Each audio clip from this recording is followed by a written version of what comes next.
shot up in bed, her body drenched in cold sweat, her chest heaving, finger clutching the blanket like it would save her from the nightmare she'd just escaped again. That same haunting image replay. Jungkook's sister smiling softly as she walked away. In a glowing light, moments later, silent scream as the lifeless body would pull out into an ambulance, the sheet barely covered with blood. The dream ended like always. Her ghost turning back with hollow eyes and whispering, "Why did you let me die? Why, I didn't kill you."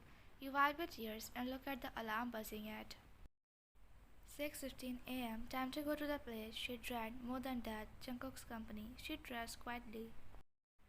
You were going toward your cabin when a worker lady said, "Lady, Mr. John wants to see you now." You nodded and walked to his cabin, each step heavier than the last. She knocked softly and come in, cold voice. The moment she entered, he didn't say a word. He was sitting at his desk, dark eyes locked on her. The silence shocked her. He says, "Jungkook, come closer right now." You silently went without asking question, and suddenly his hand snapped around her neck, pulling her forward. Your eyes widened. "Jungkook, don't act so innocent." He shoved her onto the table, papers scattering everywhere. He threw the bundle of files on the table and said, "Jungkook, I said do the work, not stand here around like a lost soul." You took the file and were about to leave when he stopped you and grabbed your wrist and yanked her back roughly. His face inches from her, hatred burning in his eyes. "Jungkook, you should have died instead of her, my sister. Deserve life, not a mother like you," who watched her dying. Her lips parted, but no sound came out, just a string of those words. Echoing louder than her heartbeat, she lowered her gaze and nodding silently. "Fine, I'm sorry for everything, Jungkook." You moved back and left from his cabin. He screamed and threw everything around the room and punched the wall repeatedly, making his fist bleed. She stepped into her own cabin and locked the door behind her before falling onto the chair. Her body shook with sob, silence at first, then louder and deeper. The guilt, the pain, the memories they were suffocating her from. The inside, she blamed herself. Maybe if she had just died. Her gaze fell to her hand, the engagement ring. It still sparkled cruelly beautiful, a symbol of what was once was, of the love she used to receive. Now onto the dead. She wiped the tears and pulled herself together. There was no other choice. She had to survive, even if it meant enduring this hell.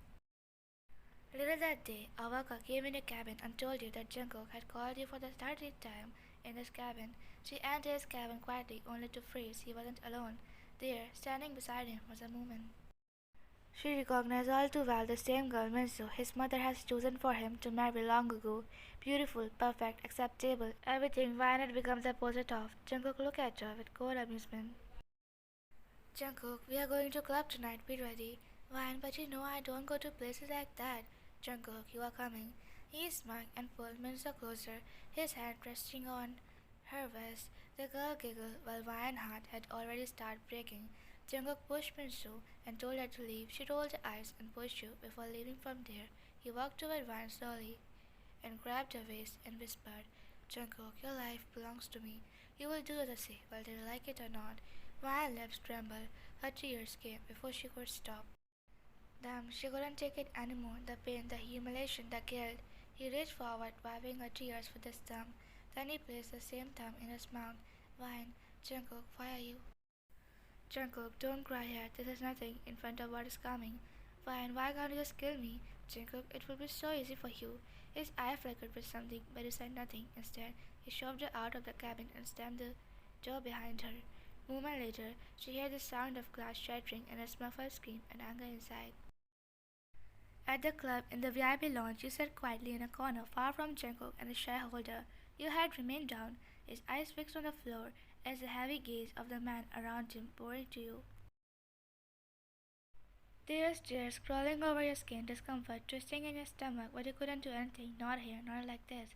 One of them, named Hanbei, leaned back with a smirk and said, "Hanbei, don't you think we should have a little fun?" he said casually, motioning toward the bar girls. Jungkook stood up. "Jungkook, no need for that, man. Came here." You slowly walked toward him, unsure of what was coming.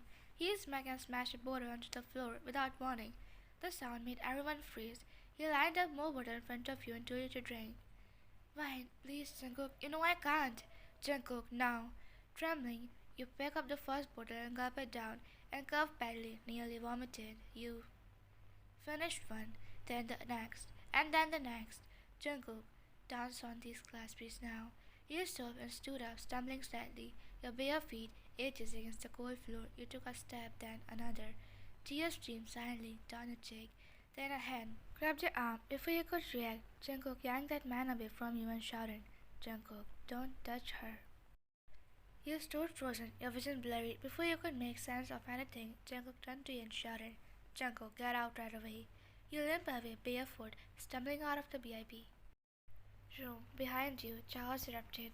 Jungkook slammed the man against the wall and grabbed his collar. His fist landed again and again. Jungkook, how dare you touch her? I'm gonna kill you. The other rushed to pull him back, but he was like a storm. He knocked the man unconscious before they finally managed to restrain him. You sat on the cold bench at the bus stop, arms wrapped around yourself, shivering in the late night breeze. The city buzzed faintly in the distance, but here it was quiet. Your barefoot throb, and things shards of glass embedded in your skin. You winced as you tried to pluck out pieces. Your hand trembled, but it hurt too much. The strain, the cold humiliation, it was clung to you like a second skin, and then the low purr of an engine. A sleek black BMW rolled up in front of you, stopped without a word. You looked up, startled, expecting someone to step out, but no one did. Instead, the window rolled down just enough, and a small first-aid kit tube of ointment was tossed into the ground before you could even stand. The car sped away. You didn't need to see his face. You know it was him. You stared at the first-aid kit lying in front of you. You cried.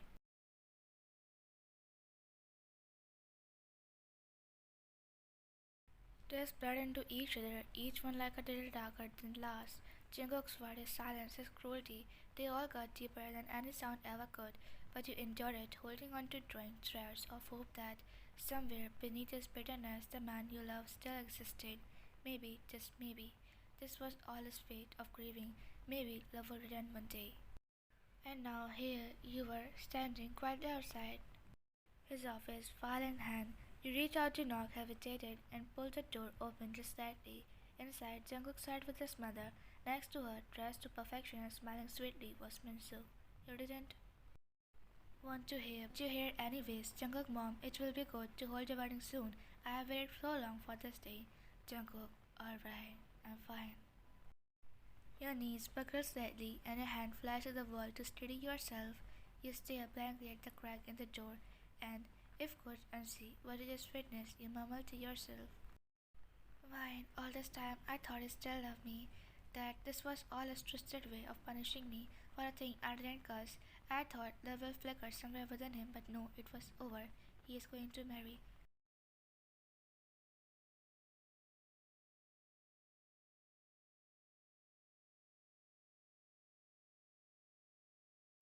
Back in the cabin, Jungkook ears lingered on my door. Long after you left, Jungkook, I know she was there. This wedding is only happening because you want it. Don't make this for love. I will never let men so. He rolled his eyes in frustration and left the cabin. You stumbled into the washroom, barely managing to lock the door behind you. Before your body gave up, your knees hit the cold tiles, hands shaking as you gripped the sink for balance. You look at your reflection, a ghost of who you were once, but tired eyes, cracking lips, skin too pale. You turn on the faucet, splashing water over your face, trying to cool the burning beneath the skin in your chest. But then something warm tickled your upper lips, blood. Again, you let out a small bitter sigh, grabbing some tissue to dab it away like you done too many times recently. But now it's happening more than often. Nosebleed, dizziness, the constant fatigue. You know, you couldn't ignore it, so you called an hospital and took an appointment. You sat quietly in the sterile hospital hallway, the ticking of the clock over your head louder than your own thought. When Dr. Sturgeon finally stepped out, her eyes were rimmed red, his mouth blazing thin, trembling line. She handed you a paper, your test result, but her voice carried the weight of what they mean. Doctor, Vine, it's bone cancer, advanced stage. If you take precaution and treatment seriously, there's chance to extend your time, but you didn't take the risk. You stood slowly and calmly, not even flinching. Vine, please don't tell anyone. I don't want any medicine or treatment.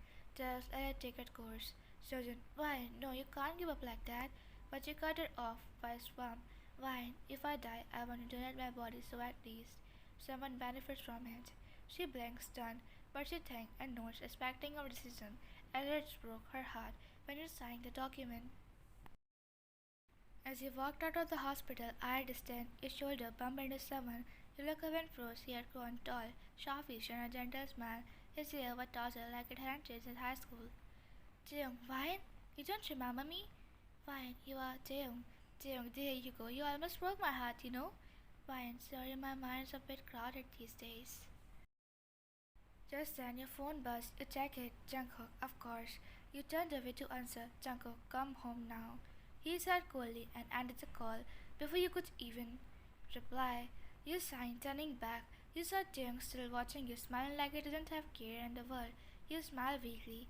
Bye and see you some other day. You waved before you walked away while he kept on waving, even after he disappeared from his side. But then just Dr. Surgeon came out holding a file in her hand.